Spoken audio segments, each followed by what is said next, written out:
بسم الله الرحمن الرحيم وذكر فإن الذكرى تنفع المؤمنين.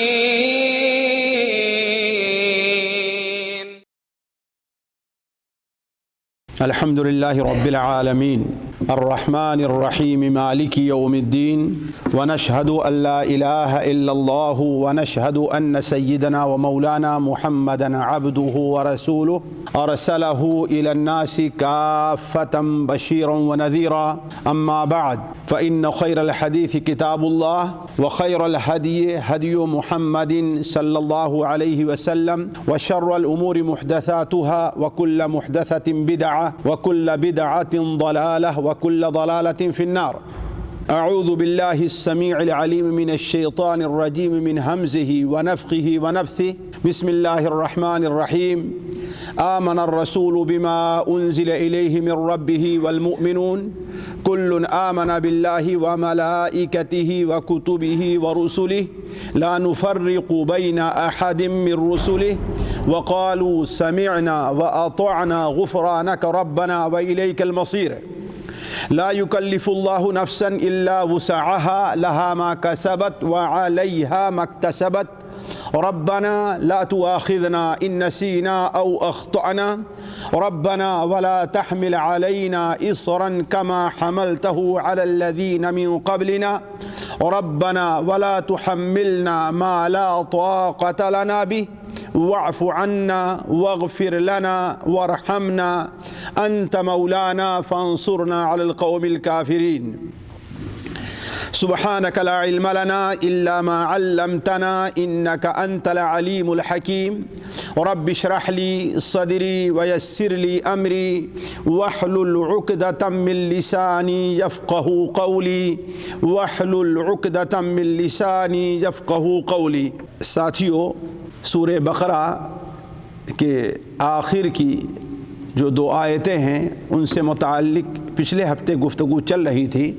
ان 2 آیتوں کی اہمیت، ان کی فضیلت کیا ہے، اللہ کے رسول صلی اللہ علیہ وسلم ان کی کیا اہمیت دیتے تھے، یہ باتیں پچھلے ہفتے آپ کے سامنے آئی تھیں.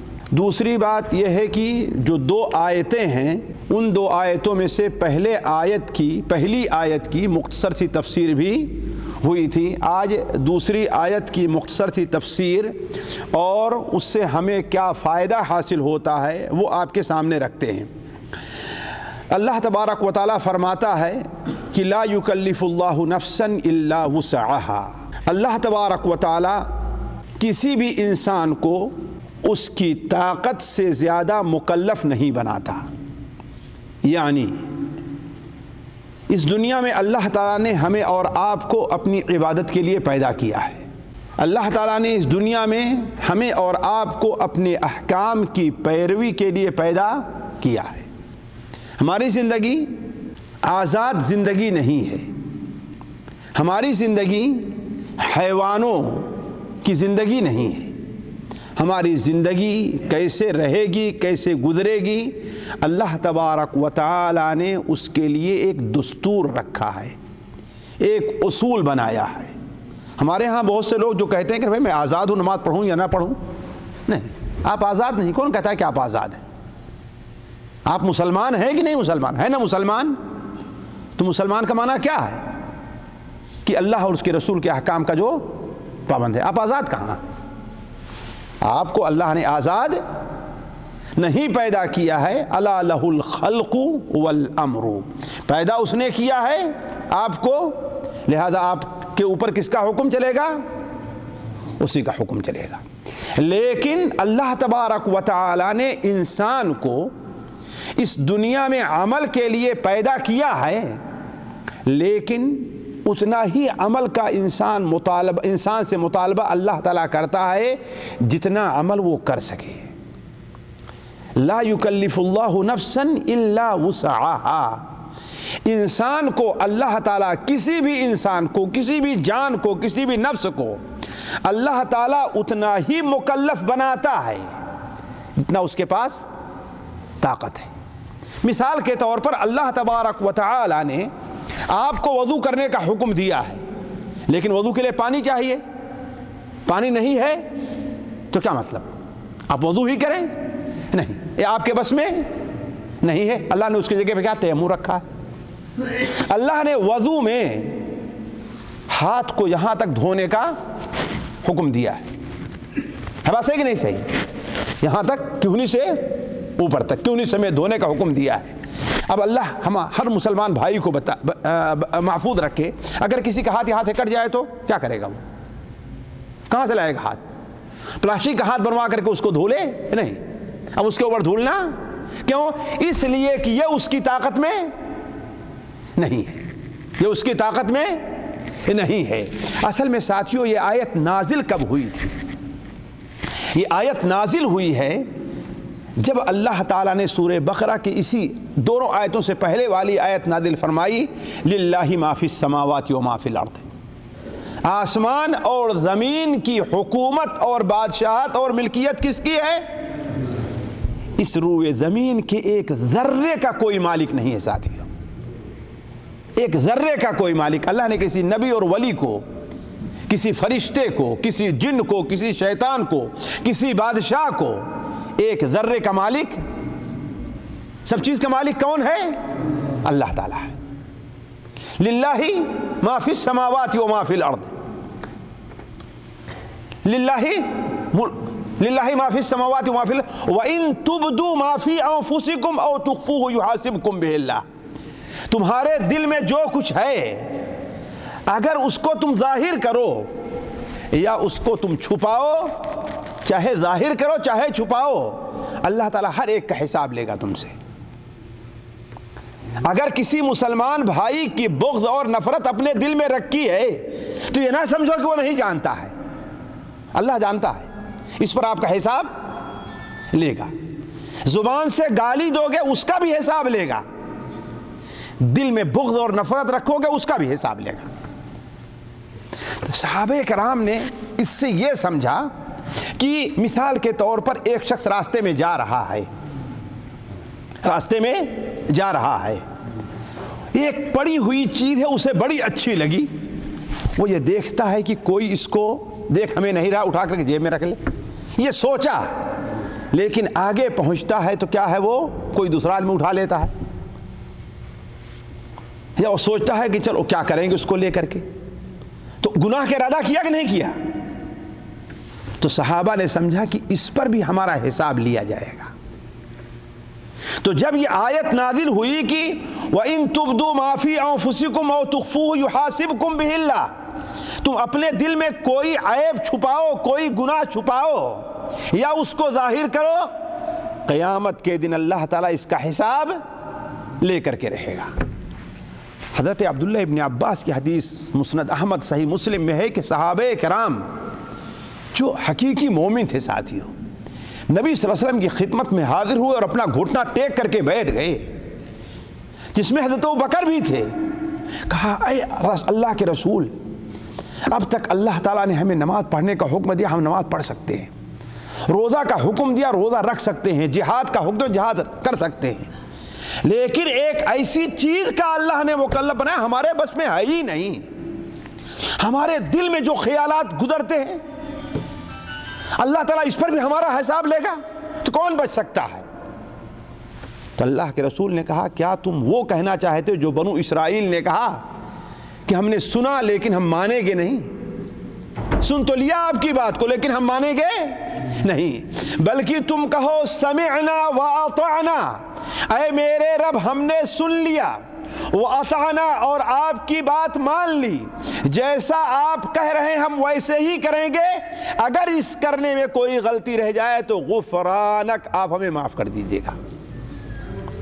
تو جب مسلمانوں نے کہا کہ ٹھیک ہے سمعنا واطعنا، تو اس کے بعد یہ آیت نازل ہوتی ہے کہ لا یکلف اللہ نفسا الا وسعہا، پریشان نہ ہو، گھبراؤ نہیں، اللہ تعالیٰ کسی سے اتنا ہی پوچھے گا، اتنا ہی محاسبہ کرے گا جتنی اس کی اپنی ذہن کے خیالات پر کسی کو کنٹرول نہیں ہے۔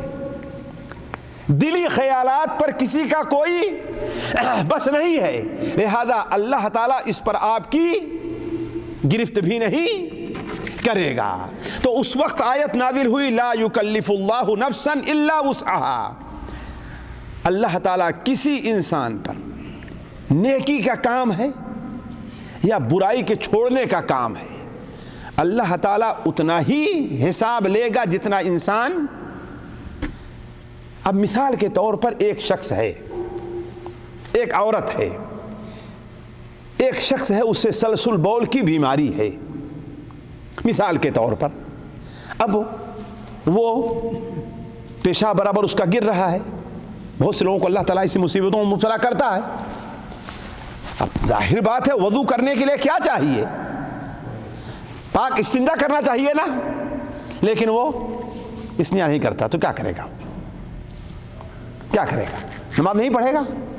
نہیں، اس سے یہ ہو سکتا ہے کہ نماز کا جب وقت ہو جائے تو وہ طہارت حاصل کرے، وضو کرے اور اسی حالت میں نماز پڑھے اگرچہ اس کا پیشاب گر رہا ہے،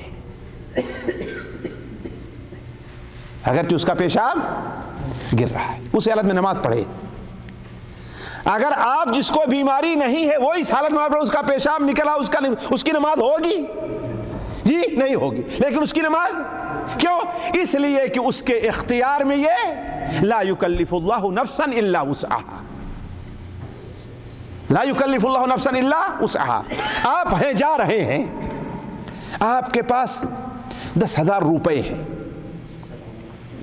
اور آپ کے گھر میں آپ کا بچہ سخت بیمار ہے، اس کے علاج کے لیے آپ جا رہے ہیں، دوا لینے کے لیے جا رہے ہیں، راستے میں ایک مریض اور ملتا ہے، کہتا ہے بڑی پریشانی ہے، مجھے آپ سے 1,000 2,000 کی پیسے کی ضرورت ہے، 10,000 کی ضرورت ہے، مجھے دے دیجیے آپ۔ اب آپ کے پاس نہیں ہے، کیوں؟ اس لیے کہ بچہ آپ کا بیمار ہے، اس کے لیے علاج، اس کا علاج آپ کے اوپر پہلے ہے، پھر اس کا ہے کہ نہیں؟ فرض ہے آپ۔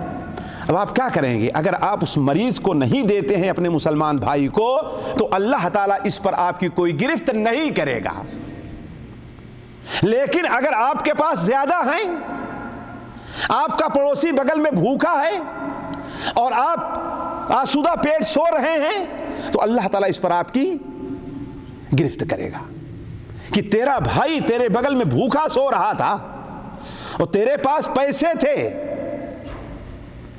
آپ یہ نہیں کہہ سکتے کہ ہاں بھائی میرے پاس تو زکوٰۃ کا پیسہ نہیں تھے تو میرا اپنا پیسہ تھا۔ نہیں، تمہارا اپنا پیسہ کیا ہے؟ مال کس کا ہے؟ یہ اللہ کا ہے۔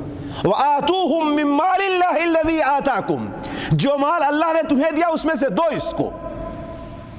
تو کہنے کا مطلب کہ لا یکلف اللہ نفسا الا وسعها، یہ تو بہت لمبا موضوع ہے، اگر میں مثالیں دیتے جاؤں آپ کی زندگی کے تو بہت لمبی چیز ہے، لیکن صرف اتنی بات میں کہہ رہا ہوں کہ لا یکلف اللہ نفسا الا وسعها۔ کسی بھی انسان پر اللہ تعالیٰ اتنا ہی بوجھ ڈالتا ہے جتنا وہ اٹھا سکتا ہے، اس سے زیادہ نہیں، چاہے وہ کسی کام کے کرنے کا ہو یا کسی کام کے۔ مثال کے طور پر کسی انسان کے لیے، مرد کے لیے یہ جائز نہیں ہے کہ کسی غیر محرم عورت کو دیکھے، جائز نہیں ہے، لیکن اب راستے میں جا رہا ہے،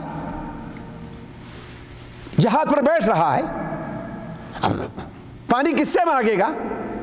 کھانا کس سے لائے گا؟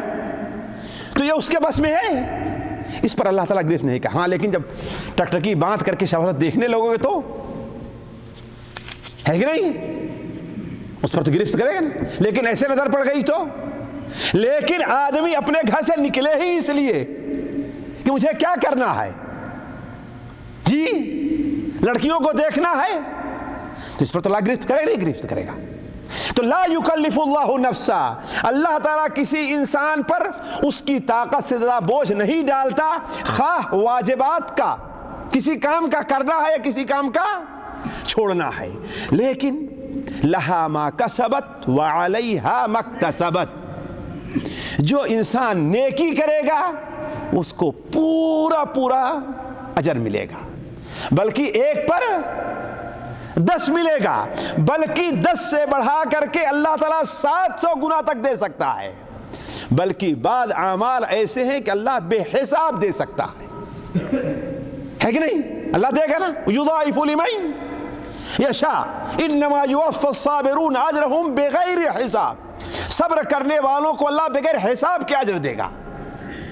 لہا ما کسبت، جو نیک عمل کر رہا ہے، جو بھی نیک عمل کریں گے ساتھیوں، جو بھی چھوٹا یا بڑا، اللہ تعالیٰ آپ کو اس کا اجر، اللہ کے ہاں کوئی نیکی ضائع، فمن یعمل مثقال ذرۃ خیرا یرہ، ایک ذرے کے برابر، ذرہ جانتے ہیں نا کس کو کہتے ہیں؟ ذرہ، ذرہ کس کو کہتے ہیں جی؟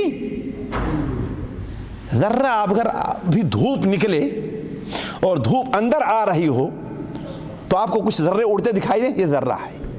اگر اتنی بڑی بھی نیکی کریں گے تو اللہ تعالیٰ کیا کرے؟ اس کا اجر دے گا آپ کو۔ لیکن دوسری طرف یہ بھی ہے وَعَلَيْهَا مَكْتَسَبَتْ، اور جو گناہ کرے گا اس کا بوجھ بھی اس کے اوپر ہوگا۔ وَمَنْ يَعْمَلْ مِثْقَالَ ذَرَّةٍ شَرًّا يَرَهُ، اور اگر ذرہ کے برابر کوئی انسان برائی کرتا ہے تو یہ نہ سمجھے کہ تو ختم ہو گئی۔ اللہ تعالیٰ نے ہر چیز کو، چھوٹی بڑی چیز کو لکھ کر کے رکھا ہے۔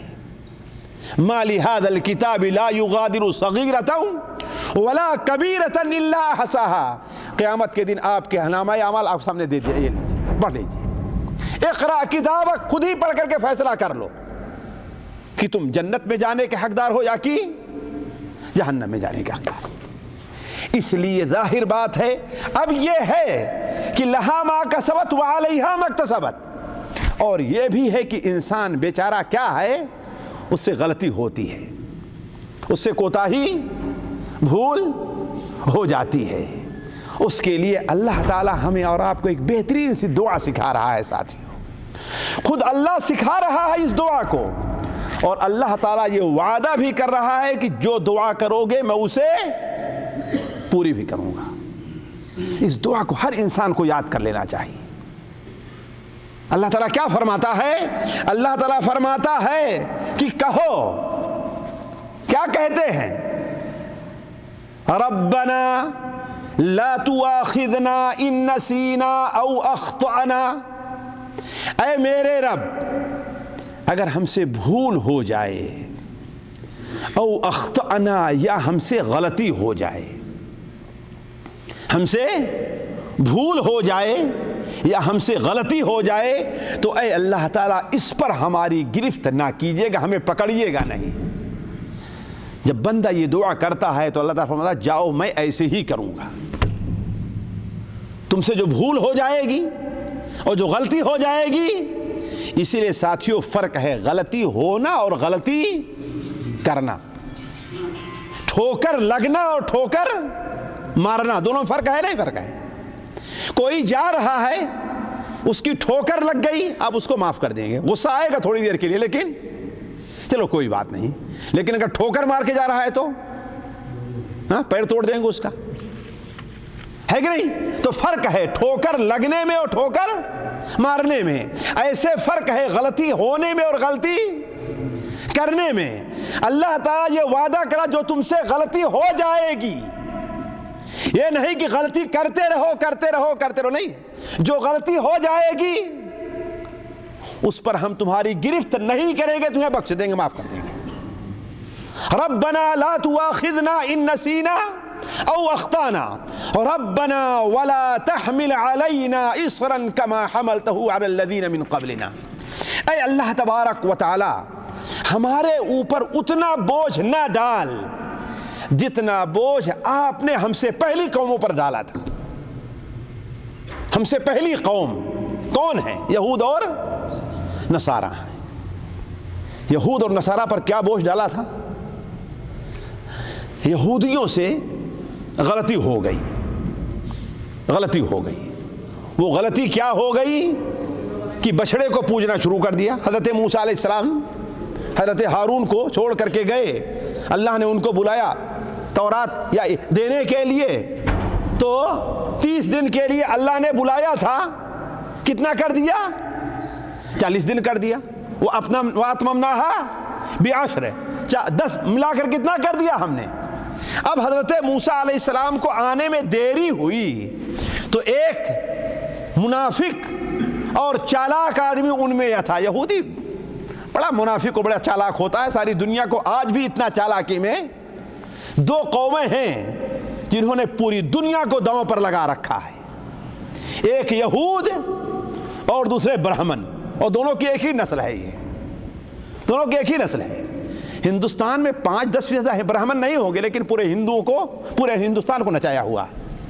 باقی سارے لوگ تو ان کی چوکیداری کر رہے ہیں، چاہے یادو ہیں چاہے جو سب، ان کی چوکیداری کر رہے ہیں. وہ لوگ مسلمان ان کی چوکیداری کرتا ہے.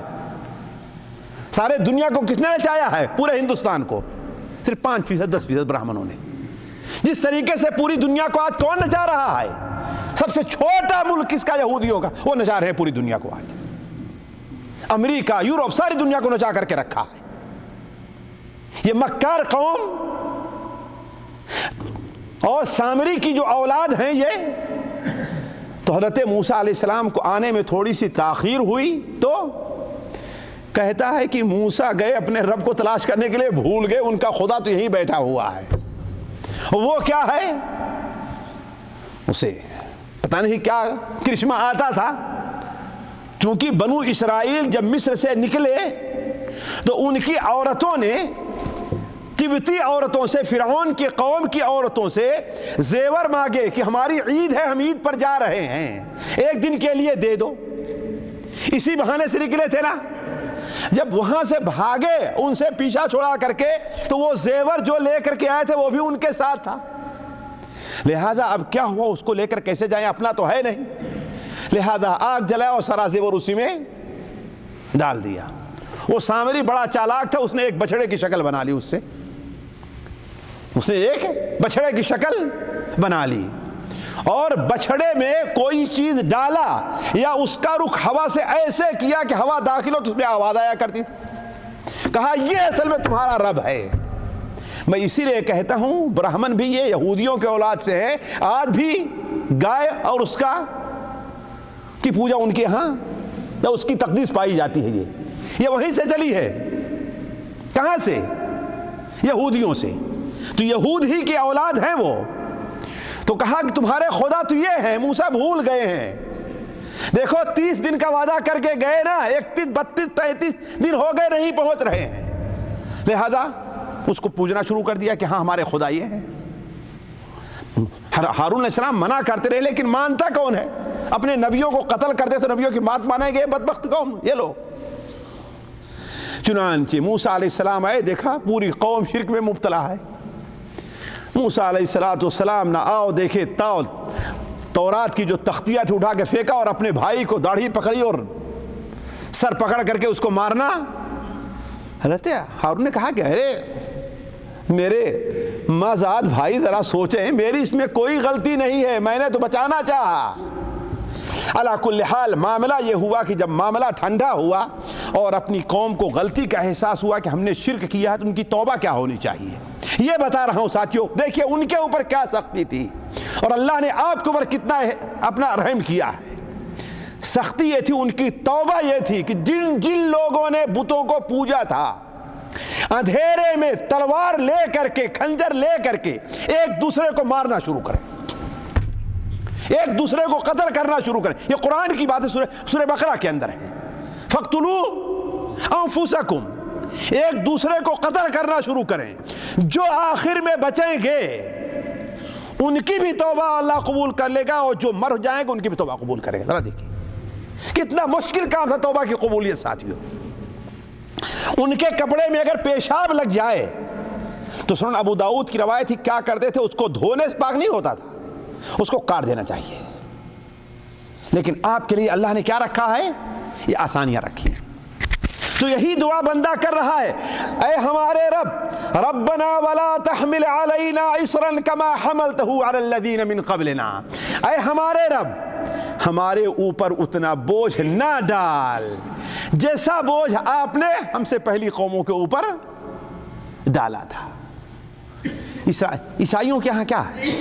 عیسائیوں کے ہاں ٹھیک ہے، زندگی میں شادی نہیں کر سکتے، وہ جو پادری بن جائیں وہ زندگی میں شادی، لیکن آپ کے ہاں مولوی صاحب کو شادی کرنے کی اجازت ہے کہ نہیں اجازت ہے؟ بلکہ ضروری یہ ہے. اور یہ تو یہی یہودیوں اور نصرانیوں کی ہے جو ہمارے ہاں بابا بن جاتے ہیں اور شادی نہیں کرتے. یہی جہالت اور گمراہی ہمارے ہاں پائی جا رہی ہندوؤں سے اور یہود و نصارہ سے ہم نے لیا ہے.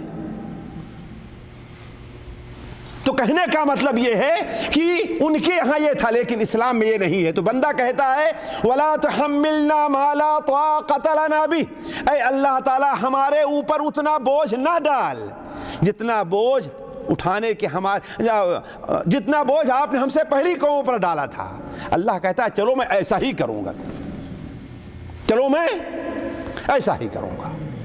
اور اس کے بعد دعا کیا کرتا ہے؟ ربنا ولا تحمل علینا ربنا ولا تحملنا ما لا طاقة لنا به، اے اللہ تبارک و تعالی جو بوجھ اٹھانے کی ہمارے پاس طاقت نہیں ہے وہ بوجھ ہمارے اوپر نہ ڈال. اللہ تعالیٰ فرماتا ہے ایسا ہی کروں گا میں. تو آپ کے اوپر وہ بوجھ نہیں ہے جو آپ اٹھا نہ سکیں. کوئی کہہ سکتا ہے کہ ارے بھائی میں نماز نہیں پڑھ سکتا، جھوٹ بول رہا ہے. اللہ کہہ رہا ہے تمہارے پاس طاقت ہے، اگر طاقت نہ ہوتی نماز پڑھنے کا حکم نہ دیتا. کوئی کہے میں روزہ نہیں رکھ سکتا، جھوٹ بول رہا، اللہ قسم جھوٹ بول رہا ہے. اگر طاقت نہ ہوتی تو اللہ تعالیٰ روزہ رکھنے کا حکم نہ دیتا. زیادہ آپ جانتے ہیں کہ اللہ جانتا ہے. جو ہمارا بھائی کہتا ہم سے نہیں ہو سکتا، بھلا بتائیے وہ سچا ہے کہ اللہ سچا ہے؟ کون جھوٹ بول رہا ہے؟ اللہ جھوٹ بول رہا ہے، نعوذ باللہ من ذالک.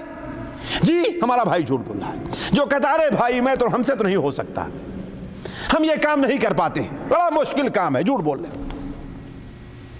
اگر سچے ہو، تم سچے ہو تو اللہ تبارک و تعالی نے اس کے لیے مخرج رکھا ہے. جیسے جو آدمی اصل کیا ہے، نماز کھڑے ہو کے پڑھے رہا، لیکن جو نماز کھڑے ہو کے نہیں پڑھ سکتا وہ کیا کرے گا؟ بیٹھ کر نماز. لیکن نماز پڑھو. جو بیٹھ کر نہیں پڑھ سکتا کیا کرے گا؟ وہ لیٹ کر کے پڑھے. وضو کر کے نماز پڑھو. وضو نہیں کر سکتے تیمم کر کے نماز پڑھو. اگر تیمم نہیں کر سکتے، ہو سکتا ہے نہیں قاری صاحب مٹی ہی نہ ملے آپ کو، یا مٹی مل رہی لیکن آپ کو کیا ہے، ہاتھ پیر آپ کے جکڑے ہوئے ہیں. آپ ہو سکتا ہے نہیں ہو سکتا، اللہ محفوظ رکھے کسی کو قید کر دیا جائے تو کیا مطلب نماز چھوڑ دے گا؟ نہیں، نماز پڑھے گا بغیر وضو بغیر تیمم کے پڑھے گا، لیکن نماز چھوڑے گا نہیں. وہ ہے کہ نہیں؟ رکوع کر سکتے ہو رکوع کر کے نماز پڑھو، سجدہ کرتے ہو سجدہ کر کے نماز پڑھو. اگر نہیں کرتے اشارے سے نماز پڑھو. تمہیں نماز پڑھنی ہے. ربنا ولا تحملنا ما لا طاقة لنا به، اللہ فرماتا ہے چلو ہم نے ایسا کر دیا، لیکن پھر بھی اے رب ہم کیا ہیں؟ گنہگار ہیں، کمزور بندے ہیں. شیطان کا، انسانی شیطانوں کا، نفس کا ہمارے اوپر بڑا غلبہ ہے. لہذا واعف عنا، اے اللہ تعالی ہمیں معاف کر دیجیے. واغفر لنا، اے اللہ ہمیں بخش دیجیے. ورحمنا، اے اللہ تعالی ہمیں اوپر رحم کیجیے. کیوں؟ انت مولانا، تو ہی کام بنانے اور بگاڑنے والا ہے. مولا کون ہے؟ اے اللہ آپ ہمارے مالک ہیں. اے اللہ آپ ہمارے اوپر رحم کرنے والے ہیں. اگر آپ نے ہمارے اوپر رحم نہیں کیا، ہمیں معاف نہیں کیا، تو کون ہوگا جو معاف کرے گا؟ فانصرنا علی القوم الکافرین، اے اللہ تعالیٰ کافر قوم پر ہماری مدد فرما. ساتھیو، جب بندہ یہ کہتا ہے تو اللہ تعالیٰ فرماتا ہے قد فعلت، چلو ہم نے ایسا ہی کیا، میں ایسا ہی کروں گا.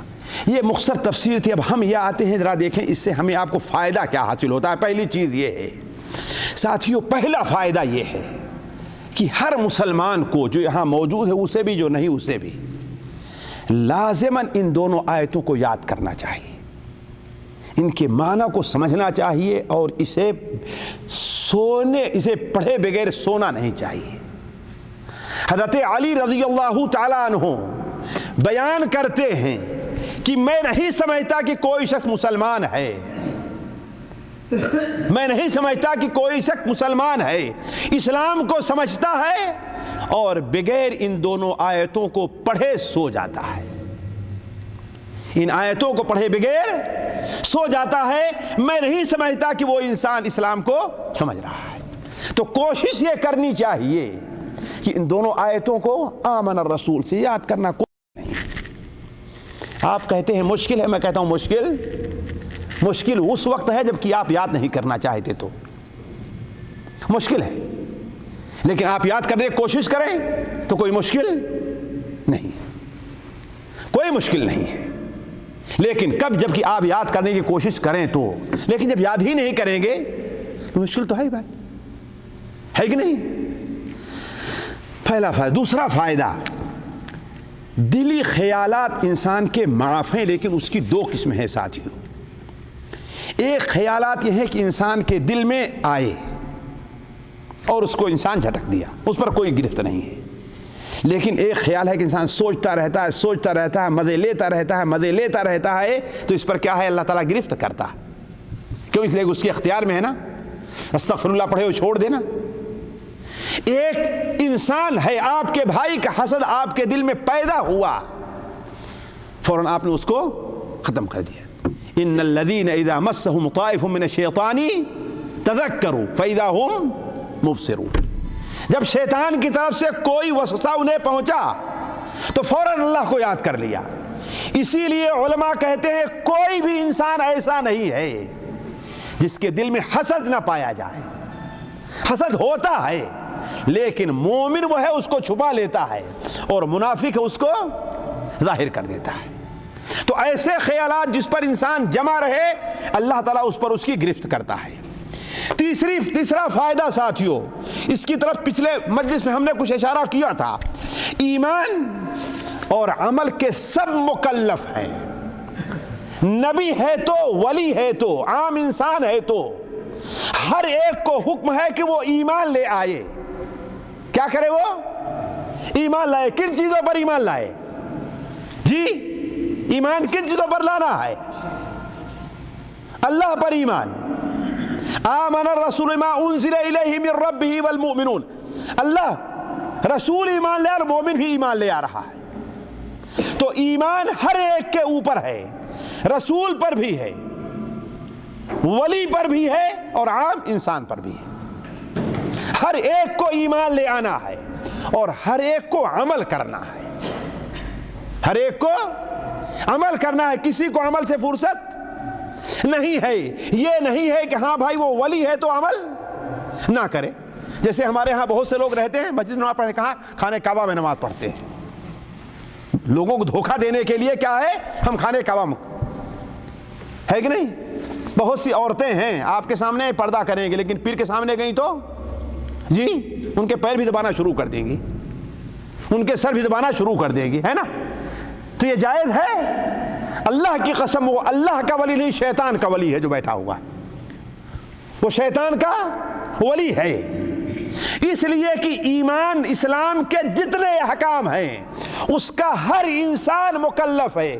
اس لیے اس مسلمانوں میں دیندار اور بے دین کا کوئی مسئلہ نہیں ہے کہ یہ مذہبی ہے اور یہ غیر مذہبی ہے۔ اسلام میں ہر مسلمان مذہبی ہے، کوئی بے مذہب کا نہیں۔ ارے بھائی یہ تو اللہ والے ہیں، اللہ والے ہر ایک کو بننا ہے، کوئی اس سے مستثنا نہیں ہے۔ ہر انسان اپنی ہمت بھر کرے۔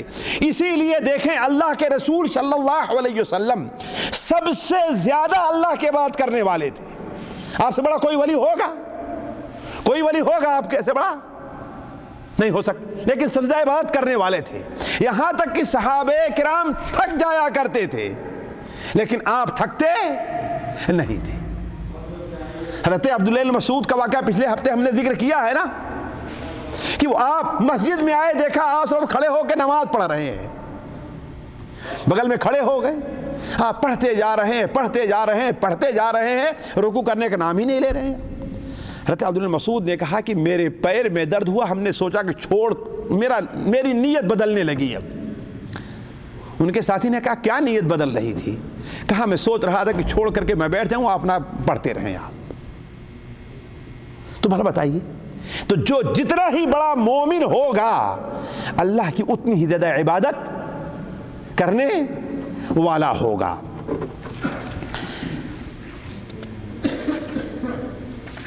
چوتھا فائدہ ساتھیوں ذرا غور کریں گے، ایک مومن کا جو کام ہے وہ یہ کام ہے کہ اللہ اور اس کے رسول کی طرف سے جو حکم بھی آئے اس کے اوپر آمنا وصدقنا۔ کیا کام اس کا؟ آمنا وصدقنا، ہم ایمان لے آئے، اس کی تصدیق کرتے ہیں اور اس کو ہم مانتے ہیں۔ یہ کہنے کی آیت نہیں کہ بھائی ہم سے یہ کام نہیں ہو سکتا۔ اسی لیے جب یہ آیت نازل ہوئی ہے تو جب صحابہ آپ کے سامنے آئے تو اور اللہ کے رسول سے کہا کہ ہمیں ایسی چیز کا مکلف بنایا گیا ہے، تو آپ نے کہا کیا تم وہ چاہتے ہو ایسے یہود اور نصارہ نے کہا کہ ہم سن تو لیے لیکن ہم مانیں گے نہیں؟ کہو سمعنا واطعنا، ہم نے سن لیا اور اطاعت کر لی، جتنا ہو سک رہا اتنا کرو، اور جو نہیں کر سکتے وہ اللہ تعالیٰ سے معافی مانگو۔ تو ہمارے بہت سے بھائی جو یہ کہتے ہیں ہم سے یہ کام نہیں ہو سکتا، میں یہ نہیں کر سکتا، یہ کہنا جائز نہیں ہے ان کے لیے۔ وہ کیا کریں؟ بھائی ہم کوشش کرتے ہیں، ہم کوشش کرتے ہیں، جتنا ہم سے ہو سکے گا ہم کریں گے۔ اس کے بعد معاملہ کیا اللہ کے سپرد ہے۔ تو ایک مومن کی صفت کیا ہونی چاہیے؟ سمعنا واطعنا، نہ کہ سمعنا وعصینا۔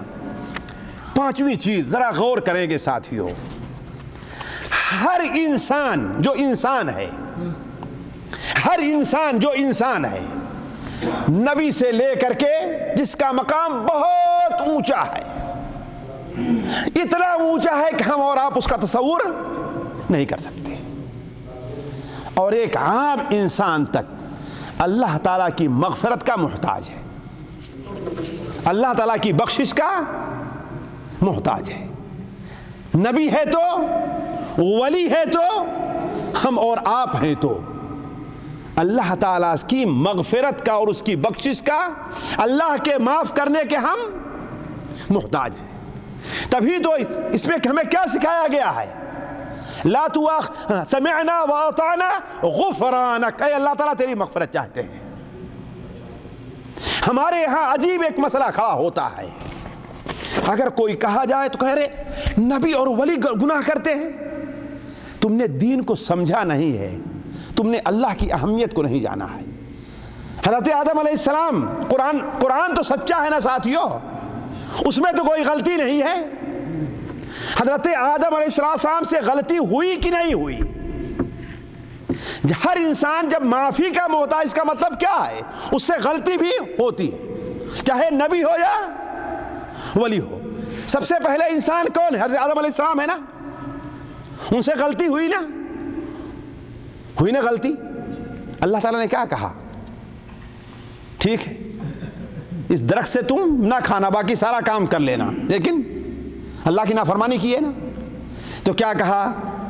ربنا ظلمنا انفسنا، اے اللہ تعالیٰ ہم نے اپنے اوپر، میاں بیوی ان دونوں نے ظلم کیا ہے، وَإِن لَمْ تَغْفِرْ لَنَا وَتَرْحَمْنَا، اے اللہ تعالیٰ اگر آپ نے ہم کو معاف نہیں کیا، ہمارے اوپر رحم نہیں کیا تو ہم گھاٹے میں ہو جائیں۔ اس دنیا میں سب سے پہلے رسول کون ہے ساتھیوں؟ جی سب سے پہلے رسول کون ہے؟ حضرت جی بولیے، سب سے پہلے رسول کون ہے؟ حضرت نوح ہے، جی ہاں۔ سب سے پہلے نبی کون ہیں؟ حضرت آدم ہیں۔ اور سب سے پہلے رسول کون ہیں؟ حضرت نوح علیہ السلام ہیں۔ حضرت نوح علیہ السلام سے اللہ تعالیٰ نے کہا تھا کہ جو لوگ کافر ہیں ان کے بارے میں مجھ سے کوئی سفارش نہ کرنا، تم کو، تمہارے ساتھ جو لوگ ایمان لے آئے ہیں تمہارے اہل کو ہم کیا کریں گے؟ اس طوفان سے بچا لیں گے۔ اب بیٹا ایمان نہیں لایا، نوح علیہ السلام نے کہا کہ بیٹا آؤ میرے ساتھ اس کشتی میں بیٹھ جاؤ، کہا نہیں سآوی الی جبل، میں پہاڑ پر چڑھ جاؤں گا، آج اتنا اونچا کہاں پانی جائے گا۔ حضرت نوح علیہ السلام نے کہا کہ آج اللہ کے عذاب سے بچانے والا کوئی نہیں ہے۔ باپ بیٹے میں یہ گفتگو ہو رہی تھی کہ ایک بڑی اونچی لہر آئی، جو بیٹا پہاڑ پر چڑھنے کی کوشش کر رہا تھا اسے بہا کر کے لے کر کے چلی گئی۔ باپ کی محبت، بیٹے کی محبت تھوڑی دیر کے لیے دل میں آئی۔ نوح علیہ السلام چیخ اٹھے، یا اللہ ہذا، یا اللہ میرا بیٹا ہے یہ، آپ نے وعدہ کیا ہے کہ تیرے اہل کو بچا لوں گا اور میرا بیٹا میرے سامنے ڈوب رہا ہے۔ اللہ تعالیٰ نے کہا کہ نوح زبان نہیں کھولنا ہے، زبان نہیں کھولنا ہے۔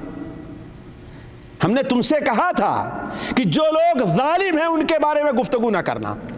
ساتھیوں، پہچاننے کی ضرورت ہے کہ اللہ تعالیٰ کتنا بڑا جبار اور جابر ہے اور مختار کل ہے۔ وہ نبی بھی اگر اللہ تعالیٰ کی مرضی کے خلاف کوئی کام کرے تو اللہ تعالیٰ ان کو بھی نہیں بخشتا، ان کی بھی گرفت کرتا ہے، ان کی بھی گرفت کرتا ہے۔ نوح علیہ السلام نے کیا کہا؟ قال رب وَإِلَّا تَغْفِرْ لِي وَتَرْحَمْنِي أَكُن مِّنَ الْخَاسِرِينَ۔ اے اللہ تعالیٰ، اگر آپ نے مجھ کو معاف نہیں کیا اور ہمارے اوپر رحم نہیں کیا تو میں گھاٹا پانے والے میں ہوں۔ ایسے قرآن مجید میں کتنے نبیوں کا ذکر سناؤں آپ کو۔ خود اللہ تعالیٰ اپنے نبی کو حکم دیتا ہے، وَاسْتَغْفِرْ لِذَنبِكَ وَلِلْمُؤْمِنِينَ وَالْمُؤْمِنَاتِ۔ اللہ تعالیٰ سے آپ اپنے گناہوں کی معافی چاہیے، گناہ کی، اور مومنین کے لیے اور مومن عورتوں کے لیے۔ کس پارے میں ہے ساری قاری صاحب؟ 25ویں پارے میں، 26ویں پارے میں، سورہ محمد کے اندر۔ تو ہمارے یہاں ایک عجیب مسئلہ ہے، کہتے ہیں یہ وہابی لوگ کہتے ہیں اللہ کے رسول صلی اللہ علیہ وسلم گنہگار تھے۔ کون ظالم کہتا ہے کہ اللہ کے رسول گنہگار تھے؟ کوئی ظالم کہتا ہے؟ کوئی نہیں کہہ سکتا، کوئی نہیں کہہ سکتا۔ لیکن گناہ کا ہونا اور بات ہے اور گنہگار بننا اور بات ہے۔ آپ سے اگر ایک بات زبان سے غلط جھوٹی نکل جائے تو آپ جھوٹے ہو جائیں گے جی، اور پھر کہاں بھائی ہم سے غلطی ہو گئی تو آپ جھوٹے ہو جائیں گے۔ سوچئے، گنہگار کون ہوتا ہے؟ گناہ کرنا جس کا شیوا بن گیا ہے۔ جھوٹا کون ہوتا ہے؟ جھوٹ بولنا جس کا کام ہو گیا ہے۔ لیکن اگر کسی سے ایک بار جھوٹ بات نکل گئی، کسی انسانی جذبے میں آ کر کوئی بات، تو جھوٹا ہو جائے گا وہ، کوئی گناہ ہوگا تو گنہگار ہو جائے گا۔ لیکن یہ کہنا کہ اللہ کے رسولوں سے گناہ نہیں ہوتا، یہ بات سراسر قرآن حدیث اور علماء کے قول کے خلاف ہے۔ قرآن کو جھٹلایا نہیں جا سکتا، باقی سب کو جھٹلایا جا سکتا ہے۔ ہمارے نبی صلی اللہ علیہ وسلم متعلق اللہ تعالیٰ فرماتا ہے لِيَغْفِرَ لَكَ اللَّهُ مَا تَقَدَّمَ مِن ذَنبِكَ وَمَا تَأَخَّرَ، تاکہ اللہ تعالیٰ آپ کے اگلے اور پچھلے تمام گناہوں کو بخشے۔ کہتے ہیں کہ ارے یہ ترجمہ تم لوگ غلط کرتے ہو، یہ دیکھو وہابی لوگ ترجمہ غلط کرتے ہیں کہ اللہ کے رسول کے گناہوں کو نہیں، اللہ کے رسول کے طفیل میں آپ کی امت کے گناہوں کو بخش دے۔ یہ تمہاری جھوٹ ہے، تم قرآن کو بدل رہے ہو، اس کو جھٹلا دو گے لیکن صحیح بخاری کی حدیث کو جھٹلا دو گے۔ حضرت عائشہ رضی اللہ تعالی عنہا بیان کرتی ہیں کہ نبی کریم صلی اللہ علیہ وسلم جب تہجد کے لیے اٹھا کرتے تھے تو اتنی دیر تک کھڑے ہوتے اور اتنی دیر تک تہجد پڑھتے تھے کہ آپ کے پیر پھٹ جاتے تھے، ورم ہو جایا کرتا تھا۔ مائی عائشہ نے ایک بار کہا، اے اللہ کے رسول، آپ اتنی تکلیفیں کیوں اٹھاتے ہیں؟ اللہ نے آپ کے اگلے پچھلے تمام گناہوں کو بخش دیا ہے۔ کس نے کہا یہ؟ جی جھوٹ بولی ہیں، وہابی ہو گئی، وہ بھی وہابی ہو گئی۔ ہمارے لوگ حکم لگا دیں گے کہ وہ بھی وہابیہ تھی، نعوذ باللہ من ذالک۔ ہے بخاری شریف میں کہ نہیں ہے؟ اٹھا کر کے دیکھ لیجئے، کتاب التفسیر سورہ الفتح کی تفسیر میں حضرت مغیرہ ابن شعبہ، حضرت عائشہ دونوں کی روایت، دو صحابی کی روایت ہے۔ اور یہی نہیں ساتھیوں، اور پیچھے جائیے، حضرت عیسیٰ علیہ السلام کا نام سنا کہ نہیں سنایا؟ جی وہ کون ہے؟ اللہ کے نبی ہے نا۔ وہ حدیث آپ یاد کیجئے کہ جب سارے دنیا کے لوگ حشر کے میدان میں ہوں گے، کوئی سایہ نہیں ہوگا، سورج 1 میل کی اونچائی پر ہوگا، لوگ بھیڑ میں ایسے گتھم گتھا ہوں گے کہ ہر آدمی کو صرف دونوں پیر رکھنے کی جگہ ملے گی اور کوئی جگہ نہیں ملے گی ساتھی۔ اور ایسے میں کتنی مدت گزرے گی؟ 40 سال گزر جائے گا. کتنا؟ 40 سال اس دھوپ میں کھڑے، یہاں تک کہ بعد لوگوں کا پسینہ ان کے یہاں تک پہنچا ہوگا، ان کے گلے نہیں بلکہ منہ تک پہنچا ہوگا. ایسے میں سارے لوگ کہیں گے کہ چلو اللہ تعالیٰ فیصلہ کرنے کے لیے تشریف نہیں لا رہا ہے، تو چلو کسی سے سفارش کرتے ہیں، وہ آ کر کے اللہ تعالیٰ سے کہے تاکہ اللہ فیصلہ کر دے. لوگ سب سے پہلے کس کے پاس جائیں گے؟ حضرت آدم علیہ السلام کے پاس. کسی مجلس میں پوری حدیث آپ کے سامنے میں رکھوں گا. حضرت آدم علیہ السلام کہیں گے اللہ نے مجھے منع کیا تھا کہ وہ درخت نہ کھانا، ہم نے کھا لیا ہے. اگر میں تمہاری سفارش کرنے جاؤں تو اللہ جتنا آج ناراض ہوا ہے، اس سے پہلے نہ اتنا غصے میں کبھی تھا نہ کبھی غصے میں آئے گا. تو اللہ نے مجھ سے پوچھ لیا تو میں کیا جواب دوں گا؟ جاؤ نوح کے پاس آئیں گے، جاؤ ابراہیم کے پاس، حضرت ابراہیم کے پاس آئیں گے، جاؤ موسیٰ کے پاس، حضرت موسیٰ کے پاس آئیں گے. ہر ایک معذرت کرے گا اور کہے گا ہم سے یہ غلطی ہو گئی ہے. صحیح بخاری شریف میں، کسی اور کتاب کا حوالہ نہیں، صحیح بخاری شریف. آخر میں کس کے پاس آئیں گے؟ حضرت عیسیٰ علیہ السلام کے پاس، کہ اللہ کے روح ہیں، اللہ کے کلمہ ہیں. اللہ نے انہیں بغیر باپ کے صرف ماں سے پیدا کیا ہے کہ نہیں ہے؟ اور اللہ تعالیٰ نے ان کو وہ مقام دیا ہے کہ لوگ انہیں قتل کرنا چاہے تو انہیں زندہ آسمان پر اللہ نے، ہے نا، مقام دیا کہ نہیں مقام دیا؟ تو ان کے پاس آئیں گے، کہیں کہ آپ اللہ کے روح کلمت اللہ ہیں، روح اللہ ہیں، ہم کس پریشانی میں ہیں، ذرا سفارش تو کیجئے. کہیں گے بھائی یہ کام میرا نہیں ہے، یہ کام میرا نہیں ہے، جاؤ محمد کے پاس. اللہم صلی علی محمد. کیوں؟ اس لیے کہ اللہ نے ان کے تمام اگلے اور پچھلے گناہوں کو بخش دیا ہے. وہ بھی وہابی ہو گئے. بولیے حضرت عیسیٰ علیہ السلام وہابی ہیں؟ وہ کیا کہیں گے؟ جاؤ محمد کے پاس صلی اللہ علیہ وسلم. میں حدیث نمبر وغیرہ نہیں، اس لیے کہ کوئی حدیث نہ بیان کرنے کی ضرورت نہیں ہے، ورنہ میرے پاس لکھت موجود ہے حدیث نمبر کہ بخاری شریف میں کہاں یہ موجود ہے. یہی دیکھ لیے بخاری شریف میں یہ حضرت ابراہیم علیہ، حضرت عیسیٰ علیہ السلام کے قول بخاری شریف کی 4476 یعنی 4476 نمبر حدیث، اور 6565 نمبر حدیث کہ حضرت عیسیٰ علیہ السلام کہیں گے کہ محمد کے پاس آؤ صلی اللہ علیہ وسلم، اس لیے کہ عبدا غفر اللہ له ما تقدم من ذنبه وما تاخر. وہ اللہ کے اتنے مقرب بندے ہیں کہ اللہ نے ان کے تمام اگلے اور پچھلے گناہوں کو بخش دیا ہے. تو ساتھیوں بات یہاں سے نکلی تھی کہ ہر انسان اللہ کی مغفرت کا محتاج ہے.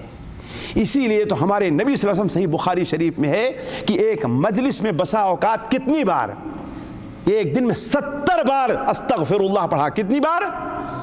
استغفر اللہ واتوب الیہ پڑھا. 1-2 بار نہیں، کتنی بار پڑھتے تھے؟ 70 بار. حضرت عبداللہ ابن عمر بیان کرتے ہیں کہ بسا اوقات ایک مجلس میں ہم 100 بار شمار کرتے تھے کہ آپ استغفر اللہ استغفر اللہ استغفر اللہ پڑھ رہے ہیں. اور بلکہ بسا اوقات ایک اور ذرا نقطے پر غور کریں آپ لوگ. بسا اوقات انسان سے غلطی ہوتی ہے اور غلطی کے بعد اللہ کا اور بڑا مقرب بندہ بن جایا کرتا ہے کہ نہیں؟ انسان ایک گناہ کام کرتا رہتا ہے لیکن اللہ تعالیٰ کبھی اس کو ٹھوکر پہنچاتا ہے تو کیا ہوتا ہے وہ؟ مثال حضرت آدم علیہ السلام، تو اللہ تعالیٰ نے کیا کہا؟ فَعَصَىٰ آدَمُ رَبَّهُ فَغَوَىٰ. آدم علیہ السلام نے سورہ کہاں پر ہے؟ سورہ طٰہٰ 16ویں پارے میں اللہ تعالیٰ حضرت آدم علیہ السلام نے اللہ تعالیٰ کی نافرمانی کی تو راستہ بھٹک گئے. پھر کیا ہوا؟ توبہ کیا تو کیا ہوا؟ ثم اجتباہ ربہ، اللہ نے پھر ان کو اپنا مقرب بندہ بنا لیا. بہت سے لوگوں کی سیرتیں اگر آپ پڑھیں تو پہلے ایک عام انسان تھے، گناہوں میں پڑے، جیسے حضرت عبداللہ بن مبارک وغیرہ کا، فضیل ابن عیاض کا عام قصہ بیان کیا جاتا ہے بہت سے لوگ. لیکن گناہ ہوا، پھر ان کو دھکا لگا اور اللہ کے بڑے مقرب بندے بن گئے ہیں. چھٹی بات یہ ہے ساتھیوں کہ فائدہ اللہ تبارک و تعالیٰ کی ایک صفت یہ بیان ہوئی ہے کہ اس میں اللہ تعالیٰ معاف کرتا ہے اور بخش دیتا ہے، رحم کرتا ہے۔ تینوں میں فرق کیا ہے؟ تینوں میں فرق کیا ہے؟ واعف عنا، اے اللہ تعالیٰ مجھے معاف کر دے، واغفر لنا، اے اللہ ہمیں بخش دے، ورحمنا، ہمارے اوپر رحم فرما۔ تینوں میں فرق کیا ہے؟ اے اللہ ہمیں معاف کر، اے اللہ ہمیں بخش دے، اے اللہ ہمارے اوپر رحم فرما۔ اس کو ایک مثال میں دوں آپ کو۔